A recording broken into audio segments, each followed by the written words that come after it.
Hello, welcome to the Film Addict Show. I am your host, the Film Addict. Last night, we at the movie theater where I work, we have a program titled Classic Movie Mondays, where we show a classic movie twice a month on a Monday, and we choose classical movies to feature in our theaters. And a lot of them range from classic movie musicals to great dramas and great comedies. Last night, it was my night off.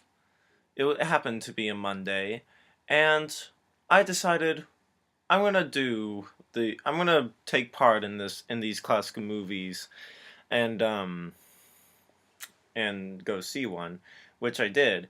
And it just so happened that the one that they were showing last night was a little film called Amadeus. Now, everyone has seen Amadeus at some point, I'm sure, but it is quite honestly, Amadeus is really one of the most musically brilliant movies ever made. It's okay, so background on the movie. Amadeus came out back in the 80s. It won some Oscars. I think it won like 5 or so. But I do know that it won Best Picture and Best Actor. F. Murray Abraham, who never really went on to do anything else. That was his first nomination, first Oscar, and only Oscar. Kind of sad because he was magnificent in this movie. Directed by Milos Forman, who you may know as the same director that directed the film adaptation of One Flew Over the Cuckoo's Nest. Another brilliant film, by the way. Now, Amadeus revolves around the story of Sagliher. I can never pronounce his name right.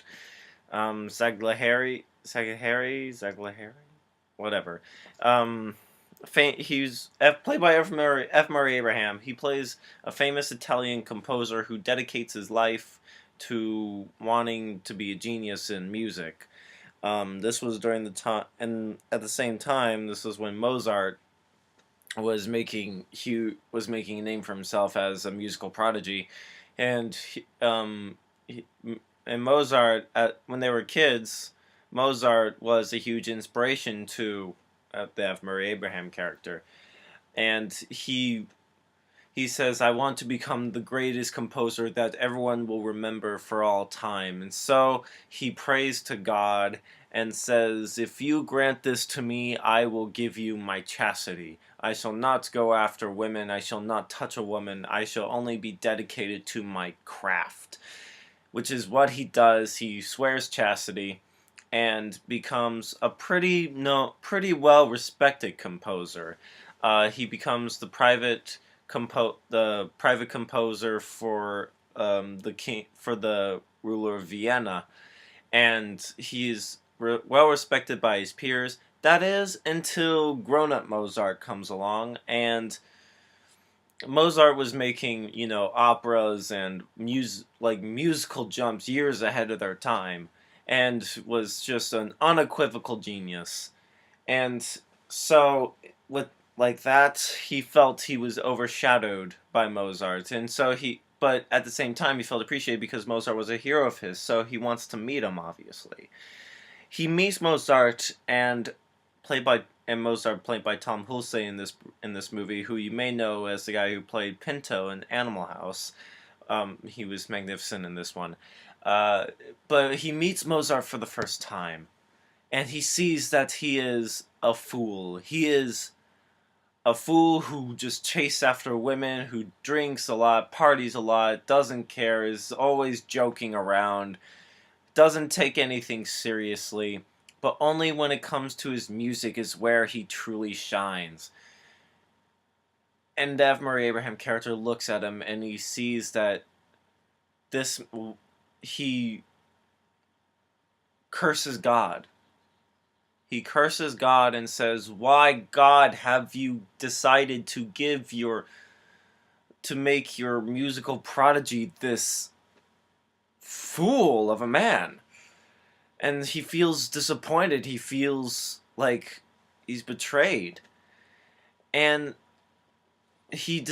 but he wants to give God a chance. So he decides to write his own piece. And then he writes down a piece, and then Mozart takes the piece and he mocks it right in front of his face and changes it into something even better than it was before. And then he sees God and then Salieri decides that he sees God as his mortal enemy, that he will do everything in his will.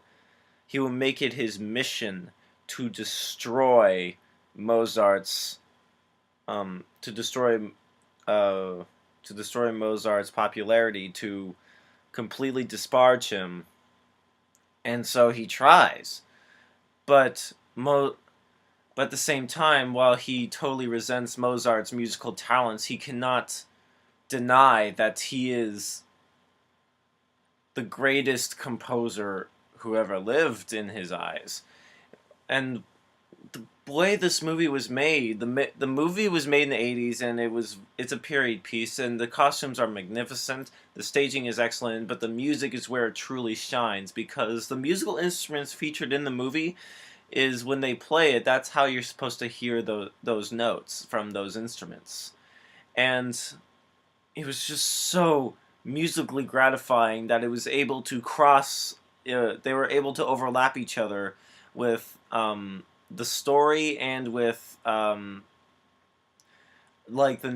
telling of the music was able to overlap within the telling of the story, while at the same time it was part of the story. I thought that was a very beautiful way to tell the story of this rivalry a bit.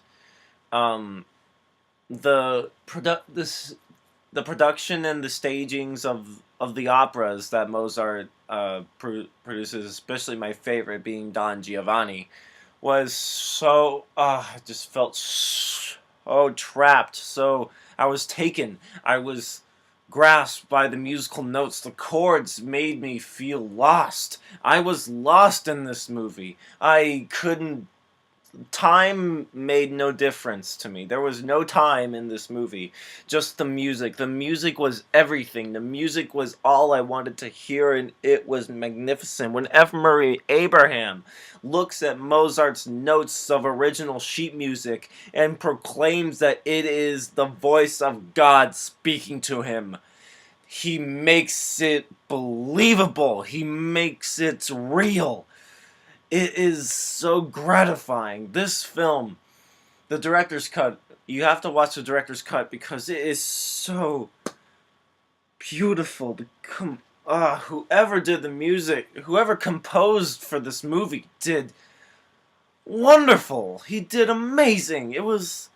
You were totally entranced by every note that is played in this movie. Tom Hulce, it's kind of hard to get by the American accents a bit.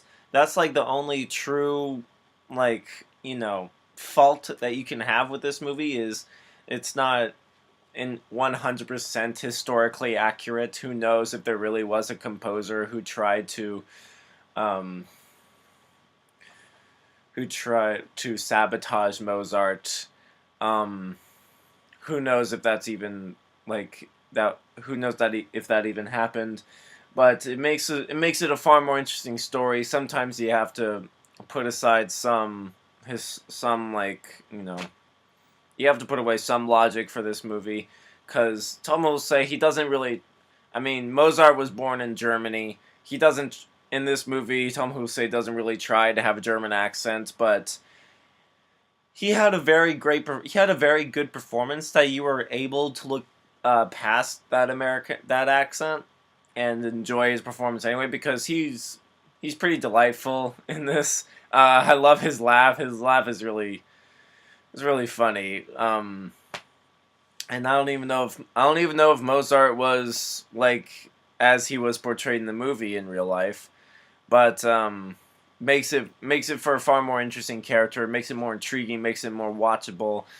F. Murray Abraham was fantastic, and like by the end of the movie, he like the story is basically him as an old man telling the story, confessing his sins basically to a preacher, and because he blames himself for Mozart's death, um, he feels that he was actually responsible for killing Mozart,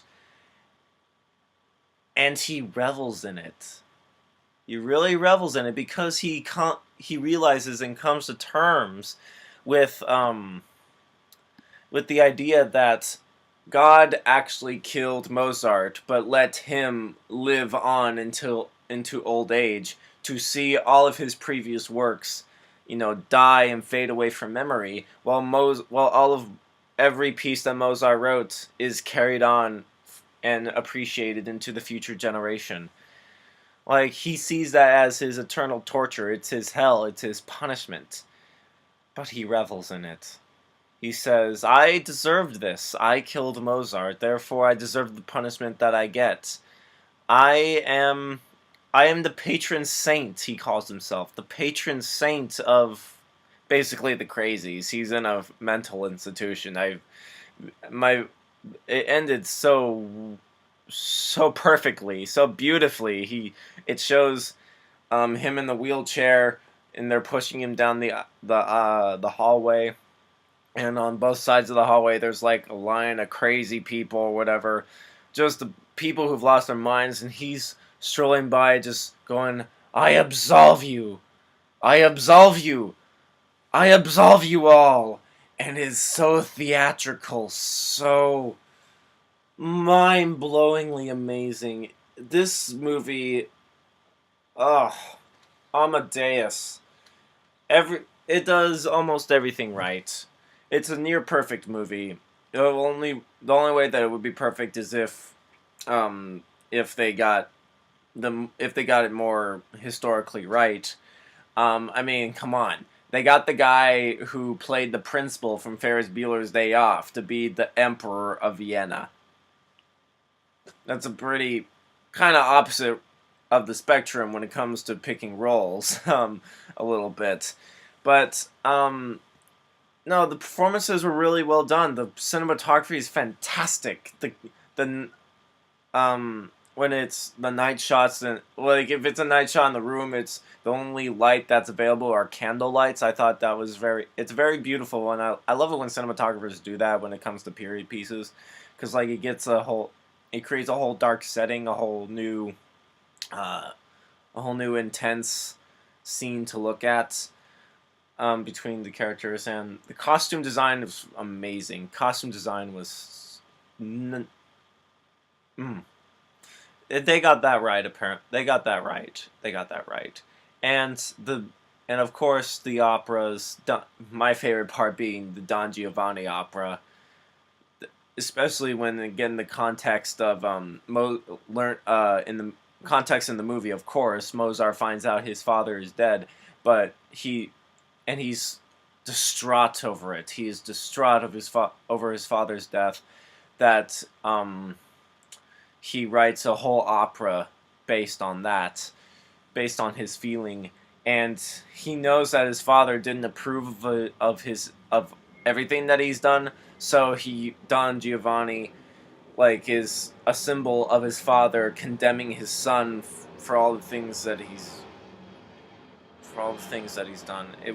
This movie is by far one of the great, like musically, this movie is a masterpiece. It is a masterpiece of musical proportions.